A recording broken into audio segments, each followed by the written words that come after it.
Shalom Bapak Ibu Saudaraku dikasihi Tuhan. Selamat pagi saudara, berjumpa kembali dalam program Santapan Rohani di pagi hari ini. Kiranya Tuhan memberkati, melindungi dan menjaga setiap Bapak Ibu seluruh para pendengar dimanapun berada, dimanapun melangkah. Pagi hari ini saudara, sebelum kita beranjak dari rumah kita menuju tempat pekerjaan masing-masing, melaksanakan aktivitas masing-masing, kita mendengarkan kebenaran firman Tuhan. Kita berdoa. Bapa di dalam sorga, berkatilah pendengaran kami untuk mendengarkan firman-Mu. Urapilah hati, tubuh dan jiwa kami. Hamba-Mu juga yang menyampaikan, berkatilah, urapilah. Di dalam nama Tuhan Yesus kami berdoa dan mengucap syukur. Haleluya. Bapak Ibu Saudaraku dikasihi Tuhan, pembacaan firman Tuhan dan terambil dari Matius 5. Matius 5 ayat 23 sampai 24. Sebab itu jika engkau mempersembahkan persembahanmu di atas mezbah, dan engkau teringat akan sesuatu yang ada dalam hati saudaramu terhadap engkau, tinggalkanlah persembahanmu di depan mezbah itu, dan pergilah berdamai dahulu dengan saudaramu, lalu kembali untuk mempersembahkan persembahanmu itu. Saudara, seberapa tinggi level atau tingkat kehidupan rohani saudara?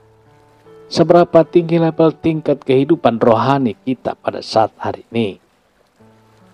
Tingkat kehidupan rohani seseorang bukan ditentukan oleh rajin tidaknya pergi ke gereja, sering tidaknya ia berdoa, sedikit banyaknya persembahan yang diberikan. Itu semua bukannya ukuran untuk menentukan level kehidupan rohani seseorang. Saudara, kesediaan hati untuk mengampuni adalah cermin dari kehidupan rohani seseorang. Persembahan dibandingkan mengampuni. Saudaraku dikasihi Tuhan, persembahan dibandingkan mengampuni. Ayat renungan hari ini saudara membandingkan antara persembahan dengan mengampuni. Persembahan di atas mezbah adalah salah satu bagian dari ibadah. Tetapi kita baca saudara perintah Yesus, tunda ibadah kita karena ada sesuatu yang belum beres di hati kita. Saudara, kita diminta untuk berdamai lebih dahulu dengan orang lain, baru melanjutkan untuk mempersembahkan persembahan itu. Apa yang kita dapatkan dari pelajaran ini, saudara? Pengampunan jelas mempengaruhi ibadah. Ibadah berhubungan dengan kehidupan rohani. Jadi secara otomatis, saudara, pengampunan juga berpengaruh dengan kehidupan rohani seseorang. Ukuran kehidupan rohani, baik tindakan, tinggi rendahnya kehidupan rohani seseorang, tergantung juga dengan bagaimana pengampunan yang diberikan kepada orang yang bersalah kepadanya. Bicara memberikan pengampunan adalah perkara sulit. Seringkali orang gagal mempertontonkan apakah kita benar tulus dan ikhlas mengampuni orang yang bersalah kepada kita. Apalagi jika kesalahan itu sangat fatal dan berpengaruh pada perjalanan kehidupan kita. Dari sanalah kita bisa bercermin tentang kehidupan rohani kita. Mari berkaca. Sayang sekali hanya gara-gara kita tidak bisa mengampuni, maka rusaklah kerohanian hidup kita.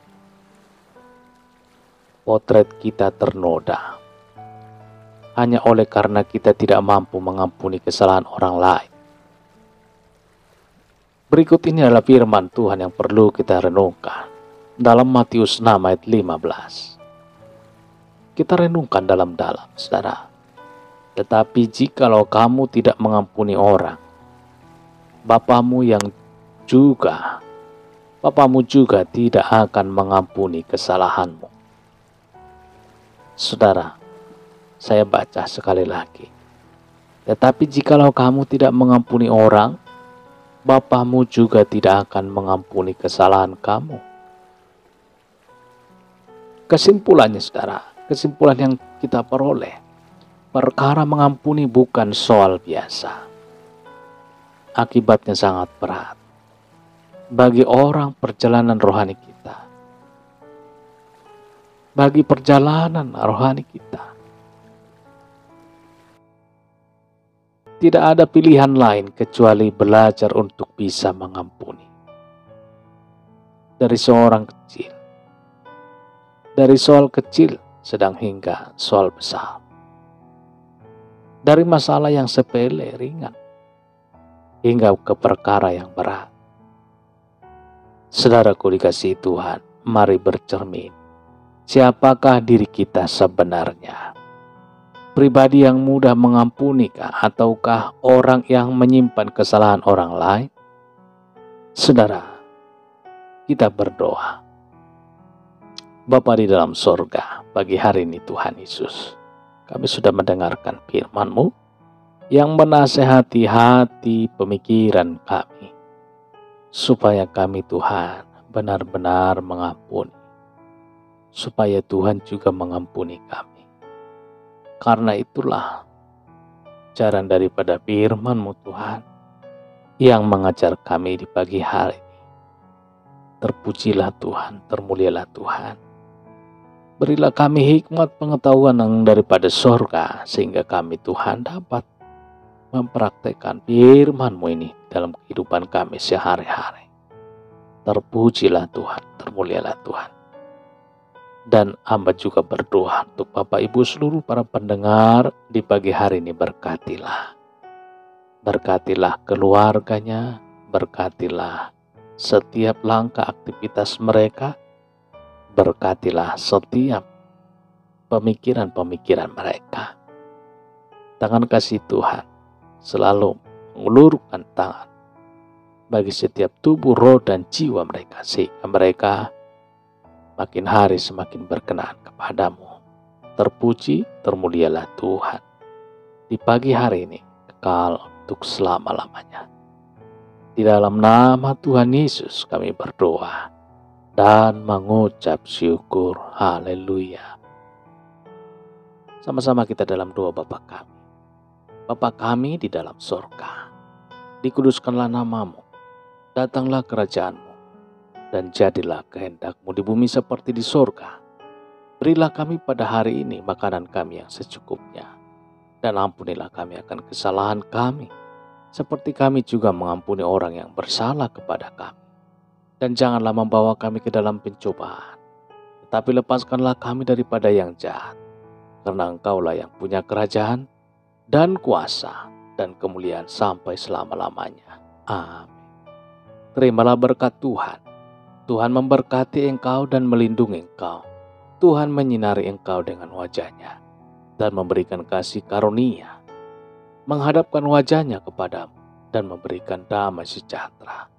Berkat anugerah dari Bapa Surgawi, cinta kasih karunia daripada Tuhan Yesus, dalam persekutuan dan penghiburan Roh Kudus, menyertai kita semua sekarang ini dan sampai Maranatha Tuhan Yesus datang kembali. Dan bahkan sampai selama-lamanya. Dalam berkat nama Tuhan Yesus Kristus. Haleluya. Amin. Bapak Ibu dikasihi Tuhan, demikian perjumpaan kita pada saat pagi hari ini. Kiranya Tuhan memberkati dan melindungi setiap Bapak Ibu seluruh para pendengar dimanapun berada. Sampai jumpa kembali dalam kesempatan berikutnya. Haleluya. Amin. Amin.